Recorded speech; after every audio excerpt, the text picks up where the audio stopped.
Hey everybody, I'm Tamara Lane, and May is Female Founders Month. So I am joined by someone special, not only a female founder, but an investor. Nathalie Molina Niño, the CEO and founder of Brava Investments. Nathalie, thank you for being here. Thank you for inviting me. I love Brava's mission. I've got to read it. So Brava aims to create a billion-dollar portfolio from scratch by bankrolling startups on one condition, that the business must disproportionately benefit women. Why is this important to you, and is it a successful model for a business? Oh yeah. One of the things in terms of why, so I'll start with that. So the why is essentially this.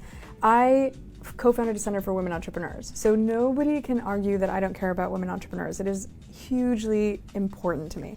However, my concern is this. If you're going to build something at scale and you're going to get access to the largest sources of capital in the world, think about the endowments, the pension funds, we're talking billions and billions of dollars, then you're going to have to build something that scales. And by limiting the pool of possibilities to only female founders, you're closing off not only a lot of opportunities to be able to scale your company, but also think about two guys that cure breast cancer, right? Yep. Why would you exclude them from a fund that is aimed at supporting women, right? Just because there isn't a woman founder on that team doesn't mean that that's a business that shouldn't be supported and that will potentially change the lives of millions of women, which is what we're trying to do. So a study conducted by the Small Business Administration found that venture firms that invested in women-led businesses outperformed others. So why is it that women founders are only getting 2% of venture funds?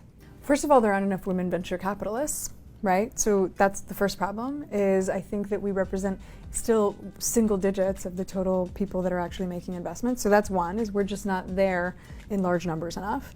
And then the second thing I believe is that when you have more women starting businesses than anybody else in this country, right? You would think that pipeline wouldn't be an issue, right? But there's, I would say, two dimensions. One of them is that we know that investors tend to invest in people who look like them, bias, all of these different things that we know to be true, right? And so that to me is problem number one. And there are a lot of firms that are out there attacking that one problem, right? I think Arlen Hamilton, Gayla Jennings O'Byrne, I think people like Monique Woodard, Keisha Cash, there are some amazing women investors that are out there solving that one problem. So for all of those women, and especially women of color that are out there ready to get venture, those are the venture capitalists that will invest in them, right?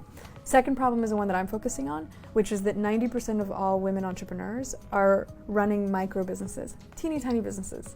And so what I'm hoping to do is to invest in businesses that ultimately give women the sort of ticket out of survival mode to be able to start these businesses. So you're saying that women need to also focus on scaling? Yeah. Not only are most businesses that are started by women small, but some ridiculously high number has them at less than $1 million in revenue.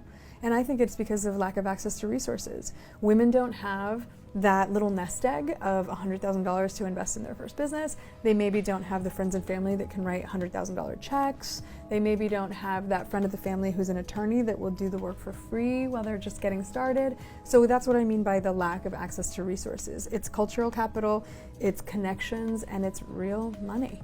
There's one more thing I want to talk about. You say it's important to do good and make money. So as an investor, is that something that you mandate when you're looking at companies?